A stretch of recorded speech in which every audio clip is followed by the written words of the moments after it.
ನಮಸ್ತೆ ಕರ್ನಾಟಕ. ನನ್ನ ಯೂಟ್ಯೂಬ್ ಕುಟುಂಬದ ಸದಸ್ಯರೆಲ್ಲರಿಗೂ ನನ್ನ ವಂದನೆಗಳು. ಮುಂಚಾಲಮ್ಮನ ಆಶೀರ್ವಾದವನ್ನು ಪಡೆಯುತ್ತಾ, ಆರಾಧ್ಯರನ್ನು ಸ್ಮರಣೆ ಮಾಡ್ತಾ, ತಾಯಿ ಮಾರಿಕಾಂಬೆಯನ್ನು ಸ್ಮರಿಸುತ್ತಾ ಇವತ್ತು ನಾನು ನಿಮ್ಮ ಮುಂದೆ ಬಂದಿದ್ದೇನೆ. ನನ್ನ ಕಾರ್ಯಕ್ರಮಕ್ಕೆ ತಮಗೆಲ್ಲರಿಗೂ ಸ್ವಾಗತವನ್ನು ಬಯಸುತ್ತಾ, ನಮ್ಮ ಆರಾಧ್ಯರು ನಿಮ್ಮೆಲ್ಲರನ್ನ ಕಾಪಾಡಲಿ, ಅವರ ಕರುಣ ಕೃಪಾ ಕಟಾಕ್ಷ ಸದಾ ನಮ್ಮ ಮೇಲೆ ಇರಲಿ ಅಂತ ಹೇಳ್ತಾ ಇವತ್ತಿನ ಕಾರ್ಯಕ್ರಮವನ್ನು ಶುರು ಮಾಡ್ತಾ ಇದ್ದೀನಿ. ಇವತ್ತಿನ ಕಾರ್ಯಕ್ರಮದಲ್ಲಿ ರಾಯರ ಭಕ್ತರೊಬ್ಬರ ಬದುಕಲ್ಲಿ ನಡೆದಂಥ ಪವಾಡ. ಈ ಪವಾಡ ಕೇಳಿದ್ರೇ ಒಂಥರ ಆಶ್ಚರ್ಯ ಆಗುತ್ತೆ. ಅಂಥ ಒಂದು ಪವಾಡ ತುಂಬ ಪರಿಚಯ ನನಗೆ. ಜೊತೆಗೆ ಅವರು ಬೈಂದೂರಿನವರಾಗಿದ್ದಕ್ಕಂತೂ ಇನ್ನೂ ತುಂಬ ಪರಿಚಯ ನನಗೆ. ತುಂಬ ಸಲ ಮೆಸೇಜ್ ತುಂಬ ಹಾಕ್ತೀವಿ, ತುಂಬ ಮಾತಾಡ್ತೀವಿ ಮೆಸೇಜಲ್ಲೇ ನಾವು. ಹಾಗೆ ಅವರು ತುಂಬ ರಾಯರ ಅನುಗ್ರಹದಿಂದ ಒಳ್ಳೆಯದು ಆಗಿದೆ, ಜೊತೆಗೆ ನಷ್ಟನೂ ಅನುಭವಿಸಿದ್ದಾರೆ, ಎಲ್ಲನೂ ಮಾಡಿದ್ದಾರೆ. ಇಲ್ಲ ಅಂತ ಹೇಳುವಂಗಿಲ್ಲ. ರಾಯರನ್ನು ನಂಬಿದ್ದೀವಿ, ನಂಬಿದ ಕೂಡಲೇ ನಮಗೆ ಒಳ್ಳೆಯದೇ ಆಗಬೇಕು ಅಂತ ಅಂದುಕೊಂಡ ವ್ಯಕ್ತಿನೂ ಅಲ್ಲ. ಯಾಕಂದರೆ ನಮ್ಮ ಕರ್ಮಕ್ಕೆ ಎಷ್ಟು ಬೇಕು, ಎಷ್ಟಿದು ಬೇಕು ಅದನ್ನು ರಾಯರು ಒದಗಿಸ್ತಾರೆ. ಕೊನೆಗೆ ಯಾವುದೇ ರೀತಿ ಅವುಗಳ ತೊಂದರೆಗಳಾಗದಿದ್ದಂಗೆ ನೋಡ್ಕೋತಾರೆ. ಅದು ಮೇನ್ ಬೇಕಾಗಿದ್ದು ಅಂತ ಹೇಳುವಂಥದ್ದವರು.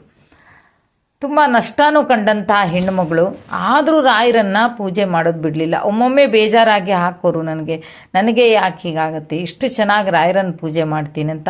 ಮತ್ತೊಮ್ಮೆ ಅವರೇ ಹಾಕೋದು ಏನು ಅಂದರೆ, ಅಲ್ವಾ ಎಲ್ಲನೂ ಒಂದೇ ಸಲ ಆಗಬೇಕು ಅಂದರೆ ಹೇಗಾಗತ್ತೆ, ನಿಧಾನ ಆಗಬೇಕಲ್ವಾ ಅಂತ ಹೇಳುವಂಥ ಒಂದು ಹೆಣ್ಣುಮಗಳು.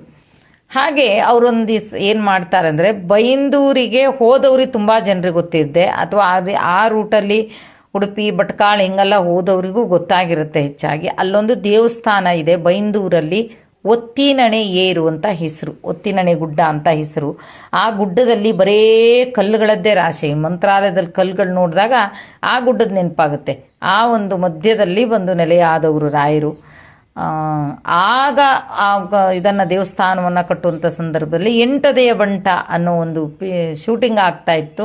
ಆವಾಗ ಫಸ್ಟು ಅಲ್ಲಿ ಗೇಟ್ ಮಾಡೋಕ್ಕೆ ಹಣ ಕೊಟ್ಟವರೇ ಅಂಬರೀಷ್ ಅವರು. ಆವಾಗಲೇ 4,000 ಅಂದರೆ 4,000ಕ್ಕೆ ಒಂದು ದೊಡ್ಡದೊಂದು ಗೇಟ್ ಬರ್ತಿತ್ತು. ಅಂಥ ಗೇಟನ್ನು ಹಾಕಿದಂಥ ಅಂಥ ಒಂದು ಶಕ್ತಿವಾದಂಥ ರಾಯರ ಒಂದು ಕಿರುಮಂತ್ರಾಲಯ ಅಂತಾನೆ ಅಲ್ಲಿ ಬೋರ್ಡ್ ಹಾಕಿದ್ದಾರೆ. ಹಾಗೆ ಯಾವಾಗಲೂ ಅವರು ಹತ್ತಿರ ಆಗಿದ್ದಕ್ಕೆ ಯಾವಾಗಲೂ ಅವ್ರು ಏನು ಮಾಡ್ತಾರೆ, ಗುರುವಾರ ಅಲ್ಲಿ ಆ ರಾಯರ ಮಠಕ್ಕೆ ಹೋಗಿ ಬರ್ತಾರೆ. ಹಾಗೆ ಒಂದು ಗುರುವಾರ ಏನು ಅನಿಸುತ್ತೆ ಅವರಿಗೆ, ಬೇಡ ಇವತ್ತು ಹೋಗೋದು ಬೇಡ ಅಂತ ಅಂದ್ಕೊಂಡವ್ರಿಗೆ ಏನೋ ಗೊತ್ತಿಲ್ಲ, ಮತ್ತೆ ಒಂಥರ ಮನಸ್ಸು ಎಳಿತಾ ಇದೆ, ಹೋಗಿ ಬರೋಣ ಅಂತ ಹೊರಡ್ತಾರೆ.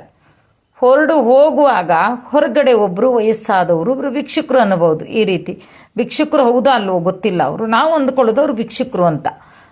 ಗಡ್ಡ ಎಲ್ಲ ಬಿಟ್ಟಿದ್ದಾರೆ, ತುಂಬ ಏಜ್ ಆಗಿದೆ ಅವರಿಗೆ. ಅವರು ಹಿಂಗೆ ಬೇಡ್ತಾ ಇದ್ದಾರೆ.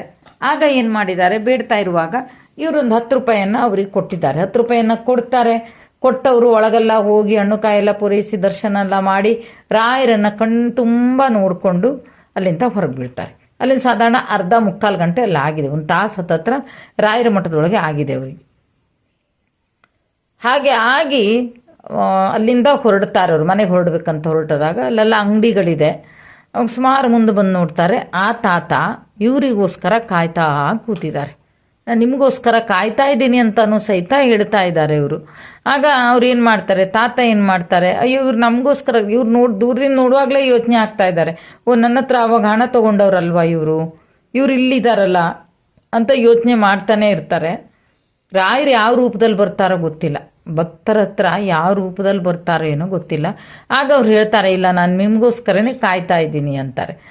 ಯಾಕೆ ಅಂದಾಗ ಅವ್ರೇನು ಮಾಡ್ತಾರೆ, ಅವ್ರ ಕೈಯಲ್ಲಿರುವಂಥ 200 ರೂಪಾಯಿಯನ್ನು ಅವ್ರಿಗೆ ಕೊಡ್ತಾ ಇದ್ದಾರೆ, ವಾಪಸ್ ಇವ್ರಿಗೆ ಕೊಡ್ತಾ ಇದ್ದಾರೆ. ನೋಡಿ ಇದೆಂಥ ಆಶ್ಚರ್ಯ ಅಂತ, ವಿಚಿತ್ರ. ಈಗಿನ ಕಾಲದಲ್ಲಿ ಕೊಟ್ಟು ದುಡ್ಡನ್ನು ತೊಗೊಂಡೋಗೋರು ಎಷ್ಟೋ ಜನ, ಅಂಥದ್ರಲ್ಲಿ ಇವ್ರು ಕೊಟ್ಟಿರೋ ಬರೀ 10 ರೂಪಾಯಿ, ಆದರೆ ಅವರು 200 ರೂಪಾಯಿಯನ್ನು ಅವ್ರಿಗೆ ಕೊಡ್ತಾ ಇದ್ದಾರೆ. ಆಗ ಏನು ಮಾಡ್ತಾರೆ, ಅವ್ರು 200 ರೂಪಾಯಿನ ಕೊಟ್ಟ ತಕ್ಷಣ ಅವ್ರು ಬೇಡ ಅಂತ ಹೇಳ್ತಾರೆ. ನಾನೇ ಕೊಟ್ಟಿದ್ದೀನಲ್ವ ನಿಮಗೆ, ಮತ್ತೆ ಬೇಡ ಅಂದ್ರೆ ಅಹಂಕಾರದಿಂದ ಹೇಳಿರುವಂಥ ಅಲ್ಲ ಹೆಣ್ಮಗಳು. ಪಾಪ ನಾವೇ ಕೊಟ್ಟಿದ್ದೀವಿ, ನಮ್ಮ ಹತ್ರನ ಕೇಳಿದ್ದಾರೆ, ಮತ್ತೆ ನಾವೇನು ಅವ್ರ ಹತ್ರ ಇಸ್ಕೊಳ್ಳುವಂಥದ್ದು. ಇಲ್ಲಮ್ಮ ತಗೋ, ಈ ಹಣನ ನೀ ತಗೋ, ನಿನಗೆ ಒಳ್ಳೇದಾಗತ್ತೆ, ಈ ಹಣನ ನೀ ತಗೊಂಡ್ರೆ ನಿನಗೆ ಒಳ್ಳೇದಾಗತ್ತೆ ಅಂತ. ಆದರೂ ಒಂಥರ ಮುಜುಗರ ಇವರಿಗೆ. ಅವ್ರ ಹತ್ರ ನಾನು ಹೇಗೆ ಹಣ ಇಸ್ಕೊಳ್ಳಿ, ಪಾಪ ವಯಸ್ಸು ಆಗಿದೆ ಮತ್ತೆ ಅನ್ನೋ ಒಂದಿದ್ರಲ್ಲಿ ಆ ಪಕ್ಕದ ಅಂಗಡಿಯವರು ಹೇಳ್ತಾರೆ, ನೋಡಿ ಅವ್ರು ಏನು ಹೇಳ್ತಾ ಇದ್ದಾರೆ ನಿಮಗೆ, ಇದನ್ನ ತಗೊಳ್ಳಿ ಒಳ್ಳೇದಾಗತ್ತೆ ಅಂತ ಹೇಳ್ತಾ ಇದ್ದಾರೆ, ತಗೊಳ್ಳಿ ಅವ್ರ ಕೈಯಿಂದ ಆ ಹಣನ ಅಂತ. ಆಗ ಅವ್ರ ಕೈಯಿಂದ ಆ ಹಣನ ತಗೋತಾಳೆ ಹೆಣ್ಣುಮಗಳು. ಆಶ್ಚರ್ಯ ನೋಡಿ, ಇದಕ್ಕೇನಂತ ಹೇಳಬೇಕು, ಅವ್ರು ನಿಜವಾಗಿಯೂ ಬೇಡಕ್ಕೆ ಬಂದವ್ರು ಅಲ್ವೇ ಅಲ್ಲ. ಅಲ್ಲಿ ಬೇಡಕ್ಕೆ ಬಂದವ್ರು ಯಾರೂ ಹಣನ ವಾಪಸ್ಸೋದಿಲ್ಲ. ಕೊಟ್ಟರೆ ಏನಾದರೂ ಹಣ ಹರಿದೋಗಿದೆ ಅಥವಾ ಅಲ್ಲೇನೋ ಸುಟ್ಟದ್ದೇನೋ ಇದೆ ಅದು ನಡೆಯಲ್ಲ ಅಂತ ಕೊಡ್ತಾರೆ. ಬಿಟ್ಟರೆ 10 ರೂಪಾಯಿ ಕೊಟ್ಟದ್ದಕ್ಕೆ 200 ರೂಪಾಯಿ ಅವ್ರ ಕೈಗೆ ವಾಪಸ್ ಕೊಡ್ತಾರೆ. ಆಶ್ಚರ್ಯ ಅಲ್ವಾ? ಆಗ ಆ ಒಂದು ಹೆಣ್ಣುಮಗಳ ಮನಸ್ಸಲ್ಲಿ ಅನಿಸಿದ್ದು, ಇದು ಬೇರೆ ಯಾರೂ ಅಲ್ಲ, ನಾನು ಈ ರೀತಿ ಕಷ್ಟ ಅನುಭವಿಸೋದನ್ನು ನೋಡಿ ನನ್ನ ರಾಯರು ನನಗೆ ಈ ರೂಪದಲ್ಲಿ ಬಂದು ಕೊಡ್ತಾ ಇದ್ದಾರೆ ಅಂತ ಹೇಳಿ ಅದನ್ನು ಸೀದಾ ತೊಗೊಂಡು ಬಂದು ನನಗೆ ಮೆಸೇಜ್ ಹಾಕ್ತಾರೆ. ಹೀಗೀಗ ಆಯ್ತಕ್ಕ, ಹಿಂಗಿಂಗೆ ಆಯಿತು, ತೊಗೊಂಡು ಬಂದೆ ನಾನು ಅಂತ. ಅವಾಗ ನಾನು ಹೇಳಿದ್ದೇನೆ, ಹಾಗೆ ಅಂದ್ಕೊ, ನಿನ್ನ ಮನಸ್ಸಿನಲ್ಲಿ ಏನು, ರಾಯರೇ ನನಗೆ ಕೊಟ್ಟಿದ್ದು ಅಂತ. ಯಾರೂ ಕೊಡಲ್ಲ. ಈಗ ಅವರು ವಾಪಸ್ ಕೊಟ್ಟಿದ್ದಾರೆ ಅಂದರೆ ಅದು ಏನೋ ಒಂದು ರಾಯರ ಪ್ರೇರಣೆನೂ ಇರಬಹುದು ಅಲ್ವಾ? ನಿನಗೋಸ್ಕರ ಕಾದು ಹಣನ ಕೊಟ್ಟಿದ್ದಾನೆ. ಆ ಹಣ ಯಾವುದೇ ಕಾರಣಕ್ಕೂ ನೀನು ಅದನ್ನು ಖರ್ಚು ಮಾಡೋ ಹಾಗಿಲ್ಲ, ಇಟ್ಕೋ. ನಾನು ಹೇಳಿದ ರೀತಿಯಲ್ಲಿ ಇಟ್ಕೋ ಅಂತ ಹೇಳಿದೆ. ನಾನು ಹೇಗೆ ಹೇಳಿದ್ದೀನಿ ಹಾಗಾಗಿ ಇಟ್ಕೋ. ಅದನ್ನು ಇಟ್ಕೊಂಡ್ರೆ ಅದಕ್ಕೆ ಬಂದು ಅದರಲ್ಲಿ ಹಾಕಿದಂಥ ಹಣನ ನೀನು ಉಪಯೋಗಿಸ್ಕೊ, ತೊಂದರೆ ಇಲ್ಲ. ಆದರೆ ಅವರು ಕೊಟ್ಟಿರೋ ಹಣನ ಉಪಯೋಗಿಸ್ಕೋಬೇಡ, ಚೆನ್ನಾಗಿ ಅದನ್ನು ಇಟ್ಕೋ. ಇದು ನಾನು ಕೇಳಿದವ್ರಿಗೆ ನನಗೂ ಆಶ್ಚರ್ಯ ಆಗುತ್ತೆ ಅಂತಲೇ ಹೇಳಿದೆ ಆ ಹೆಣ್ಮಗಳ ಹತ್ರ. ನನಗೂ ಆಶ್ಚರ್ಯನೇ. ತುಂಬ ಇದು ರಾಯರೋ ಅಥವಾ ರಾಯರ ಪ್ರೇರಣೆ ಇರುವಂತಹ ವ್ಯಕ್ತಿನೋ ಏನೋ ಒಂದು ಆಗಿದೆ ನಿನ್ನ ಜೀವನದಲ್ಲಿ. ಇನ್ನು ಬಹುಶಃ ಅವ್ರು ಒಳ್ಳೆಯದಾಗುತ್ತೆ. ಈ ಹಣ ತಗೊಂಡಿದ್ದಾರಲ್ವ, ಒಳ್ಳೆಯದೇ ಆಗುತ್ತೆ. ಹಿಂದೆ ತುಂಬ ನಷ್ಟವನ್ನು ನೋಡಿದ್ದೀಯಲ್ವ. ಈಗ ರಾಯರೇನೋ ಒಂದು ದಾರಿಯನ್ನು ತೋರಿಸ್ತಾ ಇದ್ದಾರೆ ನಿನಗೆ. ನಾನು ಹೇಳಿದ ರೀತಿಯಲ್ಲಿ ಚೆನ್ನಾಗಿ ಇಟ್ಕೋದನ್ನು ಅಂತ ಅಂದೆ. ನೋಡಿದ್ರಾ, ಇಂಥದ್ದು ಹಿಂಗೆ ಆಗುತ್ತೆ ಅಂತ ಆದರೆ ಅದು ರಾಯರ ಒಂದು ಅನುಗ್ರಹದಿಂದ ಆಗೋದು. ಬಿಟ್ಟರೆ ಇನ್ನೇನೂ ಆಗ್ಲಿಕ್ಕೆ ಸಾಧ್ಯ ಇಲ್ಲ. ಯಾಕಂದ್ರೆ ಅದು ಗುರುವಾರ ಆ ದಿವಸನೇ ಅವ್ರ ಕೈಗೆ ವಾಪಸ್ ಕೊಟ್ಟಿದ್ದಾರೆ, 200 ರೂಪಾಯಿ ಕೊಟ್ಟಿದ್ದಾರೆ, ಇಟ್ಕೋ ಒಳ್ಳೇದಾಗತ್ತೆ ಅಂತ ಅಂದಿದ್ದಾರೆ. ನಾವೇನು ಅಂದ್ಕೋಬೇಕು ಈಗ? ರಾಯರೇ ಇಲ್ಲ, ರಾಯರ ಪ್ರೇರಣೆಯಿಂದ ಕೊಟ್ಟಂಥ ಒಂದು ವ್ಯಕ್ತಿ, ಇದಂತೂ ನಿಜ. ನೋಡಿ, ನಮ್ಮ ರಾಯರದಕ್ಕೆ ನಾನು ಹೇಳ್ತೀನಿ, ತುಂಬ ಜನ ನನ್ನ ಹತ್ರ ಹೇಳ್ಕೋತಾರೆ, ತುಂಬ ಕಷ್ಟ ಇದೆಯಮ್ಮ, ತುಂಬ ಸೋತಿದ್ದೀವಮ್ಮ ಅಂತ. ಸೋತವ್ರು ಹಾಗೆ ಇರೋದಿಲ್ಲ. ದಯವಿಟ್ಟು ಅದನ್ನು ನೆನ್ಪಿಟ್ಕೊಳ್ಳಿ. ಒಂದಲ್ಲ ಒಂದು ದಿವಸ ರಾಯರ ಕೈ ಹಿಡಿದೇ ಹಿಡಿತಾರೆ. ಅದು ಯಾವ ಕಾರಣದಿಂದಲೂ ಕೈ ಹಿಡಿಬೋದು. ನಿಮಗೆ ನಿಮ್ಮ ಗಂಡನಿಂದ ಆಗ್ಬೋದು ಅಥವಾ ನಿಮ್ಮ ಮಕ್ಕಳಿಂದ ಆಗಬಹುದು, ಏನಾದರೂ ಒಂದು ಆಗತ್ತೆ. ಸೋತವ್ರನ್ನ ನೆಲ ಮುಕ್ಕಕ್ಕಂತೂ ರಾಯರು ಬಿಡೋದಿಲ್ಲ, ಎತ್ತಿ ಹಿಡ್ದೇ ಹಿಡಿತಾರೆ. ಹಾಗಂದೇಳಿ ಮೇಲೆ ಎತ್ತರದಲ್ಲಿರುವಂಥ ಅಹಂಕಾರವಂತೂ ಖಂಡಿತ ಮಾಡಬೇಡಿ. ಅಹಂಕಾರ ಮಾಡಿದ್ರೆ ಮತ್ತೆ ನೆಲ ಮುಕ್ಕಿಸ್ತಾರೆ. ನೋಡಿ ನೆಲ ಮುಕ್ಕಿಸ್ತಾರೆ. ಹಾಗಾಗಿ ಯಾರು ಬೇಜಾರು ಮಾಡ್ಕೋಬೇಡಿ. ಎಲ್ಲರ ಜೀವನದಲ್ಲೂ ಈ ರೀತಿಯಾದ ಪವಾಡಗಳು ನಡೀತಾನೆ ಇರುತ್ತೆ. ರಾಯರ ಅನುಗ್ರಹ ಆಗ್ತಾನೇ ಇರುತ್ತೆ. ಕೈ ಹಿಡಿದವ್ರನ್ನ ಯಾವತ್ತೂ ರಾಯರು ಬಿಡಲ್ಲ.